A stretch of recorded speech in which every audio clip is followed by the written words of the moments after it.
Paul Kagame, le président rwandais, ressuscité des morts. Était-il vraiment mort ou a-t-il disparu stratégiquement?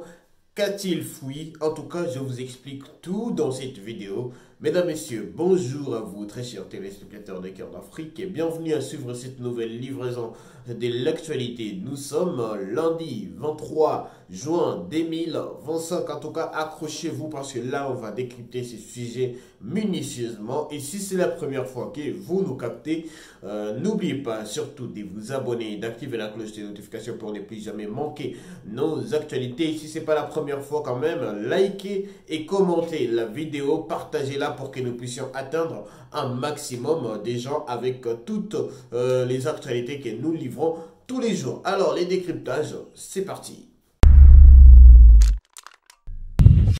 J'ai parlé de Paul Kagame, le président rwandais, qui avait disparu. Depuis quelques jours, d'ailleurs plus de 2 semaines, il a disparu et déjà en République démocratique du Congo, on célébrait déjà sa mort. Alors, une disparition stratégique de Paul Kagame, eh bien, je vous explique pourquoi j'ai parlé d'une disparition stratégique et de quelle stratégie nous sommes en train de parler ici. Comme vous le savez très bien, il y a quelques jours, les États-Unis, depuis quelques semaines d'ailleurs, que les États-Unis ont pris l'affaire RDC-Rwanda en main. Et les choses étaient en train de se dérouler à Washington sous la médiation des États-Unis, bien sûr, avec l'accompagnement du Qatar, mais également la participation de la France, la participation aussi de l'Union africaine et tout ce qui va avec. Et déjà, à la date du 15, un accord devrait être signé entre la République démocratique du Congo et le Rwanda. Mais c'est seulement avant l'accord que M. Paul Kagame, parce que déjà, au préalable, l'accord devrait être signé par les présidents des deux pays. Donc, le président de la République démocratique du Congo, Félix Tshisekedi, et le président du Rwanda, de la République du Rwanda, M. Paul Kagame. Mais c'est avant la signature de l'accord que monsieur a disparu. Et entre parenthèses, des sources croisées étaient en train de parler d'une certaine maladie, qu'il était malade et qu'il devrait suivre les soins en Allemagne, tout ce qui va avec. Ça, c'était la première version. La deuxième version démontrait que monsieur avait disparu parce qu'il était en train de fuir à la signature de cet accord. Je vais revenir sur l'accord très bientôt. Alors, la troisième version était que monsieur était vraiment décédé. Et que, voilà, il n'existait plus. En tout cas, c'est ce qu'était la troisième version. Et c'est la version qui a été clamée par beaucoup de Congolais pendant que ce sujet n'est même pas abordé au Rwanda, donc au pays voisin, le Rwanda. En République démocratique du Congo, ces sujets étaient à la une parce que, en tout cas, aujourd'hui, la RDC, les Congolais, pardon, ont un problème sérieux avec M. Paul Kagame parce que M. Paul Kagame est accusé d'avoir pris beaucoup de vies en République démocratique du Congo. Et sa disparition serait un soulagement pour beaucoup de Congolais, en tout cas, beaucoup de Congolais. La disparition de M. Paul Kagame serait un soulagement. Alors, parlons de cet aspect stratégique, entre parenthèses, je vais appeler ça comme ça. Vous le savez très bien que l'accord qui est négocié entre la République démocratique du Congo et le Rwanda à Washington met la République démocratique du Congo dans une bonne posture. Pourquoi? J'explique. La posture que prend la République démocratique du Congo dans cet accord, c'est que le Rwanda sera obligé de retirer toutes ses troupes du sol congolais.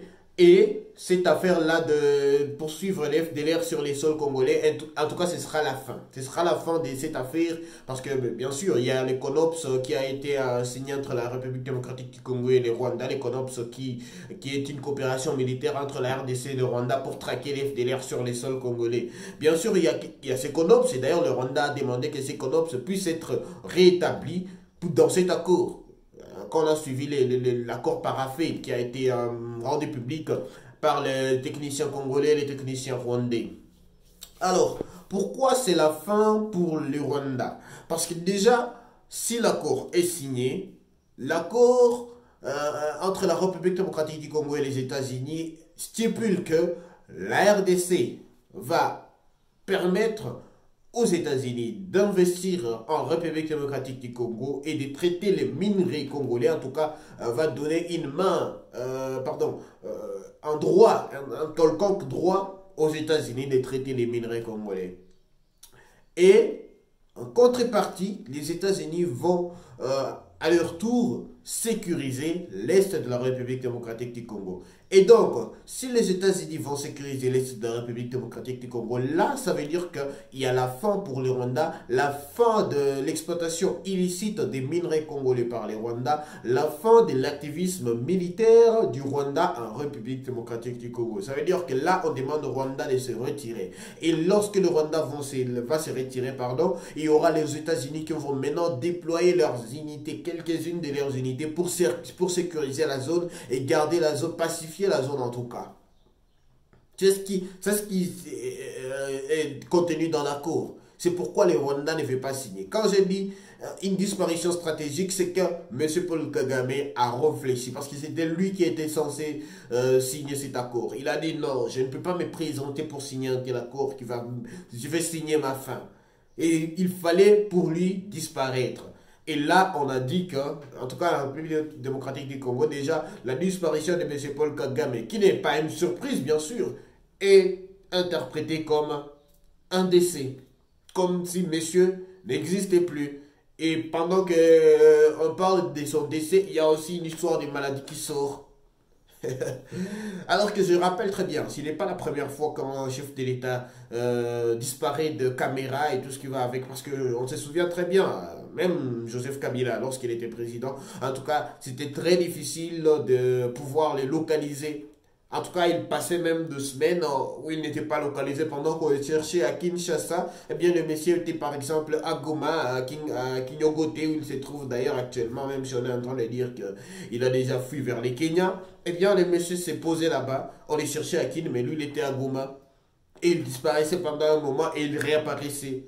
Donc, un chef de l'État disparaître, ce n'est pas quelque chose de très nouveau. Même le président Félix Tshisekedi, on se souvient très bien qu'il a passé plus de 5 jours comme ça, où il n'était plus, on ne savait plus où il était. Il était loin des caméras et après, il a réapparu.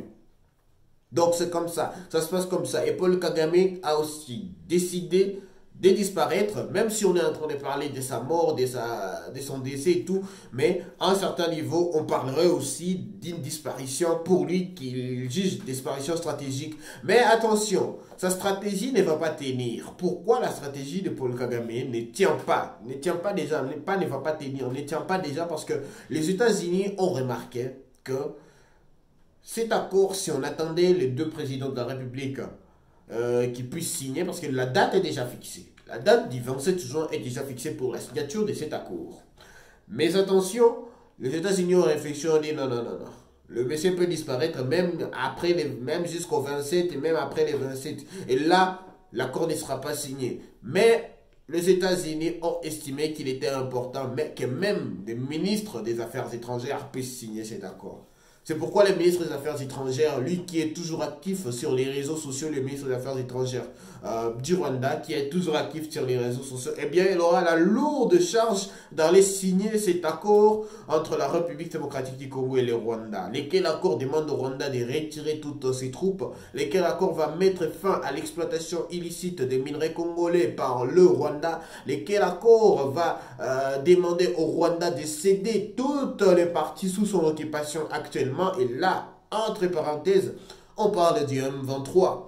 Lequel accord demande au Rwanda d'arrêter d'apporter son soutien militaire au Rwanda. Donc voilà, au M23 je voulais dire, voilà. Donc comprenez que si on parle d'une disparition de M. Paul Kagame, une réapparition aussi de M. Paul Kagame, c'est parce que le monsieur a fait cela pour essayer un peu de retarder les choses, mais les États-Unis veulent faire avancer les choses, mais on ne sait pas jusqu'à présent.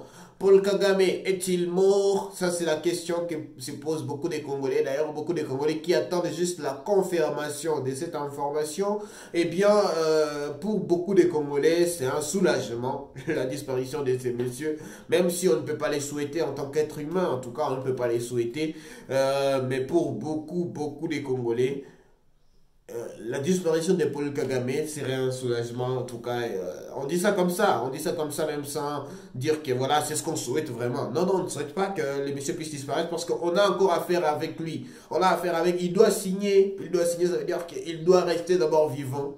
Il doit rester vivant pour signer. Ça veut dire que, si vous comprenez très bien, j'ai dit au début que cette information selon laquelle M. Paul Kagame serait décédé et tout ce qui va avec intéresse plus les Congolais que les Rwandais. Vous savez pourquoi? Parce que les Congolais ont affaire avec le monsieur aujourd'hui.